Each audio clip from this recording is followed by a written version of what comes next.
Celebramos en la Iglesia la fiesta de Santo Tomás Apóstol.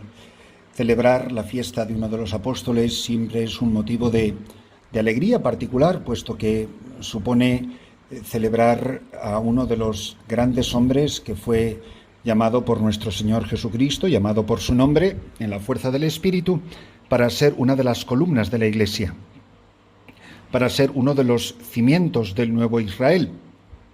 Así como el pueblo de Israel se funda sobre 12 tribus, de la misma manera el nuevo Israel se funda sobre los 12 apóstoles para indicar la continuidad, pero también el progreso salvífico que hay en la revelación de Dios ahora en la persona de Jesucristo, el Verbo encarnado.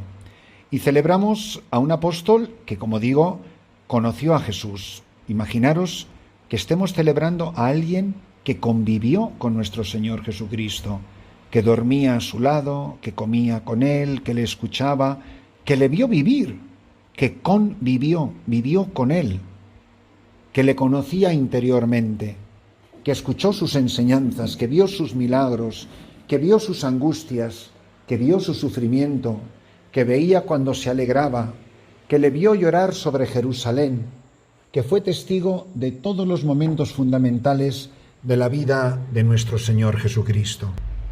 Imaginaros si por un momento pudiéramos hablar con este apóstol, pudiéramos convivir con él, pudiéramos conversar con él. ¿Qué cosas no le preguntaríamos? ¿Cómo era Jesús? Fijaros que, por ejemplo, los evangelios nunca nos dan una descripción física de Jesús, de cómo era él, cómo era su apariencia física, cómo eran sus costumbres, cómo eran sus maneras, cómo eran su manera de vivir la vida cotidiana. Las cosas sencillas de la vida que forjan la vida de un ser humano, que forjan su carácter y que forjan su destino. Este hombre vio a Jesús caminar hacia la gloria, caminar hacia el Calvario, caminar hacia la cruz, caminar hacia la Pascua. Y caminó con él, con sus dudas, con sus tropiezos, con sus vacilaciones. Su vida tiene tanto que decirnos. Alguna vez lo he mencionado, yo tenía un amigo sacerdote de origen puertorriqueño en mis años jóvenes de Nueva York, el padre Pedro Enseñat, a quien tuve muchísimo aprecio y una amistad muy cercana, y que tuvo una muerte muy repentina, muy triste, y que cuando él hablaba del apóstol Santo Tomás siempre decía una cosa muy curiosa, aunque sea más bien de carácter devocional. Él decía que cuando a Tomás le apodaban el mellizo, en realidad no sabemos por qué. Tampoco estamos muy ciertos de si Tomás tenía un mellizo o no tenía un mellizo, o si eso quería decir algo más. Y la reflexión que hacía mi amigo el padre Pedro, sacerdote diocesano en el Bronx, párroco en el Bronx de Nueva York, decía, en definitiva, Dídimo, que quiere decir el mellizo, en el fondo, el mellizo de Tomás somos todos nosotros. Nadie sabe el nombre de su mellizo, nunca se habla de él, no se sabe quién era. Cuando se le apoda el mellizo, en definitiva, es el mellizo de todos nosotros, que hemos dudado, que hemos sido hombres de poca fe, que hemos exigido pruebas, que no nos hemos fiado del testimonio de nuestros hermanos, como cuando los demás, los otros 10, le dijeron, hemos visto al Señor, se nos ha parecido, y él dijo, si no veo, si no toco. Mirad, esto es lo que nos dice este pasaje del Evangelio hoy, Juan 20:24. Tomás, uno de los 12, a quien llamaban el gemelo, el mellizo, dependiendo de la narración evangélica, siempre habla de esta manera de Tomás. Dice, no estaba con ellos cuando vino Jesús, y los otros discípulos le decían, hemos visto al Señor. Pero él les contestó, si no veo en sus manos la señal de los clavos, y si no meto mi dedo en los agujeros de los clavos, y no meto mi mano en su costado, no creeré. 8 días después estaban reunidos los discípulos a puerta cerrada, y Tomás estaba con ellos. Jesús se presentó de nuevo en medio de ellos y les dijo, la paz esté con vosotros. Luego le dijo a Tomás, aquí están mis manos, acerca tu dedo, trae tu mano, métela en mi costado, y no sigas siendo incrédulo, sino creyente. Tomás le respondió: Señor mío y Dios mío. Jesús añadió: ¿acaso crees porque me has visto? Dichosos los que creen sin haber visto. En otras ocasiones os he hablado de cómo esta es la última bienaventuranza en los labios de Jesús. Aquí aparece Jesús dando testimonio de la resurrección y tiene aún las huellas de la pasión en su carne resucitada. Y le invita a Tomás. Primero, él conoce sus dudas. Fijaros qué bonito es pensar que Jesús conoce mis dudas, mis inquietudes, mis vacilaciones. A veces se las diré en la oración, pero en realidad a Jesús no hay que informarle de nada. Jesús lo sabe todo. Él es el Hijo de Dios y conoce todos los pensamientos, conoce todos los corazones. Él sabe la verdad profunda de cada uno de nosotros.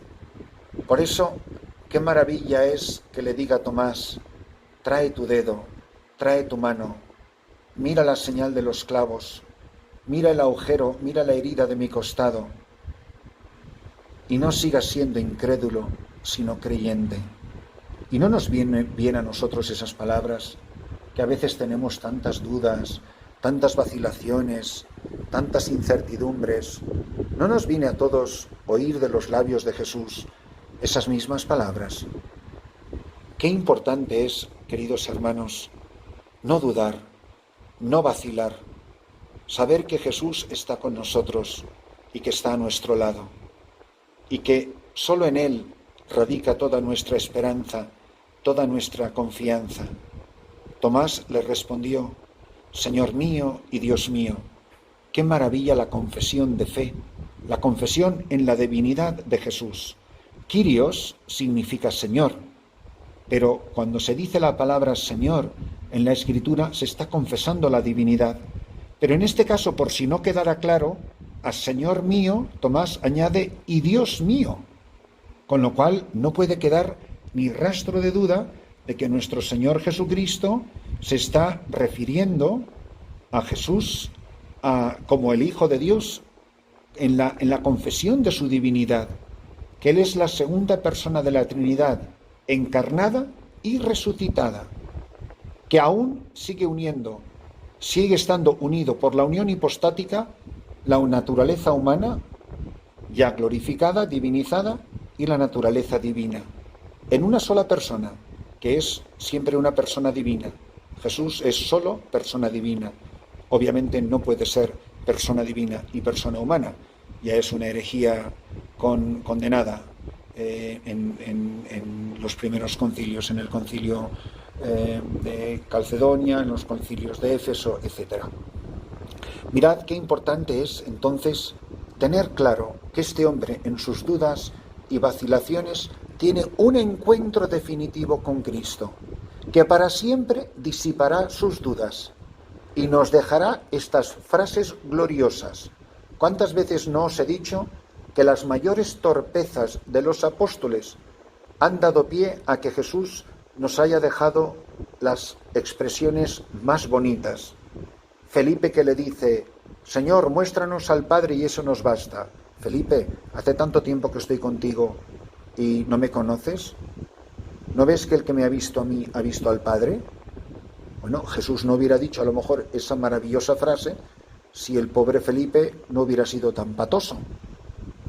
Si Tomás no hubiera expresado públicamente a sus compañeros sus dudas de fe, su incapacidad de creer en su testimonio, no hubiera pedido ese signo que Jesús le concede en su bondad y en su misericordia, y no tendríamos a Jesús a Tomás haciendo esta confesión tan maravillosa de fe: Señor mío y Dios mío.